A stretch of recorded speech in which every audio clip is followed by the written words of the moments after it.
So we're here in one of the gardens in the Woodlands Hotel in Adair, and I'm joined by chairperson of the Limerick LGFA. It is PJ Kiley. What an incredible event we've had here this morning. Absolutely amazing. Completely blown away by it, to be honest with you. We started planning about 2.5-3 weeks ago. We could never have imagined that it would turn out like this. So yeah, we were here until 10:30 last night, working hard, trying to plan tables, and yeah, it's just come together beautifully. Have to say, massive thank you to so many people, not least of which the executive. With Barry and Ethel O'Halloran, who are here, incredible people. Janet Ryan, Deirdre Ambrose, all absolutely superb. So yeah, without them, this would not have happened. What an incredible squad as well. You know, I met back with them in January actually in Adair, and it was, I said, the depths of winter. It was freezing cold. Chatted some of the players. It was just the start of it. Some new names were brought in since, and now to see them getting ready for the All Ireland final in Croke Park on Sunday, it doesn't get much better than this. It really doesn't. You know, they come in after work, they're tired, they're hungry, they've had tough days. They go out there and they give an hour and a half of absolute mastery, of full effort. I mean, you go out and watch a training session, the contact, the sprints, they come off the field, they're just spent. Commitment is just incredible. I said in my speech earlier on, they're inspiring.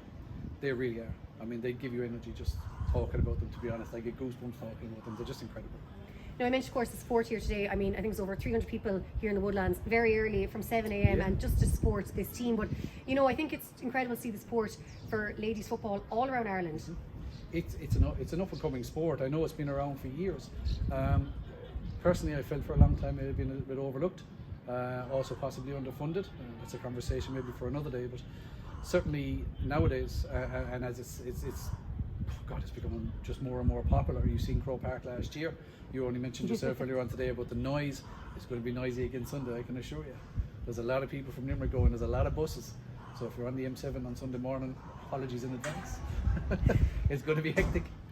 Get there early, or if Absolutely. you cannot make it, if you really cannot make it, it will be, of course, live on TG Car, and do get behind the girls. I think this is an incredible team, and I know you mentioned earlier there is some young blood coming through as well, so long may this last. Yeah, we have a real good base of players. So, you know, again, we're looking at this year as a real kind of a genesis moment. We're building, I said, and I have said in many meetings over the last 2 years, we're a sleeping giant. Now's our time. We're going to start, we're going to continue, and Limerick is going to be a powerhouse in Limerick ladies football. So, mark the time and date. Well, I say, PJ, thanks so much for chatting to us, and hopefully next time we talk, we'll have a trophy here with us. Please God, yeah. Thank you. That will be the plan. Thank you very much. I'm now joined by Mayo legend Cora Staunton. And firstly, thanks so much for travelling to Limerick. But how incredible is it for you to see the support here this morning?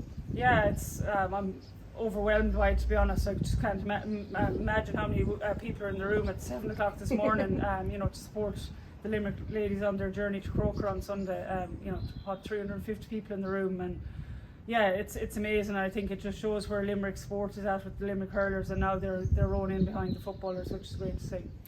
11 All-Stars and a glittering career with Mayo as well, of course, going to Australia. For you though, what is it like to see how ladies football has come on? Yeah, it's amazing. I suppose, you know, since I started, you know, that's what, you know, 29 years ago, you know, togging out for Mayo at, you know, under 14 level, and then on to the senior team. It's just amazing to see how it's grown from my first All-Ireland, which was 99. I think there was 15,000 at the All-Ireland, and it was only then that the game really was growing. It was started to be on television. Obviously TG Carr took over in 2001, and yeah, it's just grown. And you know, my last All-Ireland with Mayo was 2017, and I think that, you know, nearly 46,000 at it. So yeah, it's massive, and it's massive to see that, you know, they get the exposure on their biggest day, and you know, teams get to tog out in Croke Park, because you know that didn't happen, and it's great to see that the 6 teams will compete on Sunday for 3 cups. It's absolutely incredible. On top of all that though, again in your own career, didn't stop there. You went over to Australia, played AFLW, and you paved the way for Irish women now heading over. It's incredible to see so many now getting to go over and to play a professional sport like that. Yeah, it is. Yeah, I don't know about paved the way, but yeah, you know, it's great to see that. You know, I suppose a legacy you leave, that you see that the amount of girls that are going over, and you know, the amount of girls that are looking to go over, and clubs wanting them over as well. So yeah, I went out in 2017 after we won the Club All-Ireland with Carnacun, and you know, I thought I'd only go out for a season and play it, and ended up playing 6 seasons out there, and really enjoyed it. And obviously, you know, getting to be a professional sports person, I suppose, and when they play sport, that's, you know, what they, you know, aim to get, and I suppose didn't have the opportunities here in Ireland, and thankfully there's a lot more. But yeah, I'm really looking forward to seeing the season. It starts over there the first week of September, and I think it's 33 Irish girls that line up, which is incredible really to see that amount of girls, and that number is going to grow and grow each season, which is amazing to think that, you know, that amount of Irish people are now competing in professional sport and have that opportunity.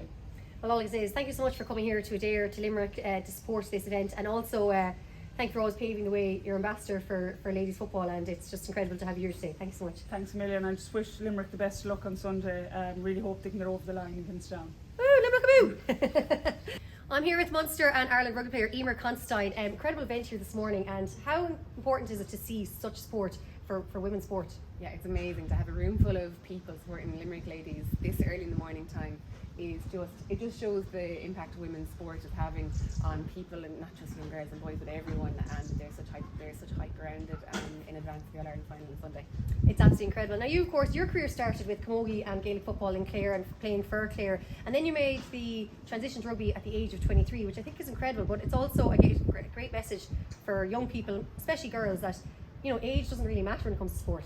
Yeah, I think a lot of people think if they've gone past it, or they finish maybe sport and they finish school, and then they're almost scared to go back to later in their life.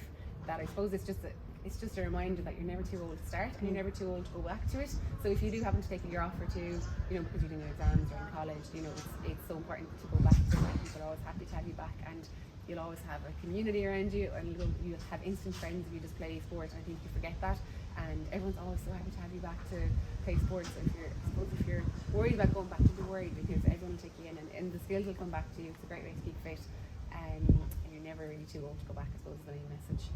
We mentioned, of course, Munster rugby. What is it like every time you pull on that red jersey? Oh, do you know what? It's great. I haven't played for Munster since 2019, since before COVID, just with the way COVID happened, and there was one year we weren't allowed to play because we had World Cup qualifiers for Ireland, and then I was pregnant last year. So I haven't played in so long. So yeah, the intros are kicking off this weekend against Ulster. I'm not playing this weekend. I have a little bit of an injury, but I'll hope to be back in for some part of the series, which will be phenomenal. And we also have an opportunity to play against the Barbarians in Thomond Park as well. So our home game is in Musgrave Park in the Inch Pros, but then there's another opportunity later on in the year that hopefully, you know, there'll be a massive crowd double header with the men in Thomond Park, which will be a massive occasion, I suppose, to wear the red of Munster with pride, and then to get to do it in, I suppose, both your home venues of Musgrave Park and Thomond Park. You mentioned there, baby, congratulations. I believe you were back with Bose. What age was your baby when you were back, Bose? I saw that picture. I think it's class. He was 12 weeks old. Wow. When I went back. Oh my God. So I'd been back training in a few weeks, but I obviously wasn't ready for a full game or anything. So I only got about 15 minutes at the end of the game. But you know what? It was just great to come back, and I'm not the first, and I won't be the last. I'm sure there's way more that I don't even know about. But it's Quiva Harvey is playing for Clare. I think her baby, she's captain of Clare, and her baby will be one on the day of the All Ireland final. So. It's true. It just shows that your sporting career doesn't finish when you have a baby, but you know, it does take a lot of juggling, a lot of organisation, and a lot of babysitters. So but you know, it is possible, and there's more and more information about coming back as female athletes as well. Do you think you go back playing a bit of GA? Yeah, I'm going back. I'm back in my club as well. So I moved home to West Clare. So the minute the people hear you're around, there's no escaping. But you know what? It was great to come back and great to get back into the community again, and to keep up my fitness, because football fitness is completely different to rugby fitness, and it really helped me with my rugby. So it was great to be back, just to, I suppose, get back into the community and to have a little bit of running for all of May. I feel like we just ran for pre-season, but it really helped me with my rugby career. Well, I'll say it's incredible to have you here this morning. What a great turnout, huge sport, and it's great to see women in sport, and someone like yourself, you're an inspiration to mothers, but also to women who want to play sport, and young girls and everything. So thank you so much for chatting to us. Thanks so much. Thank you.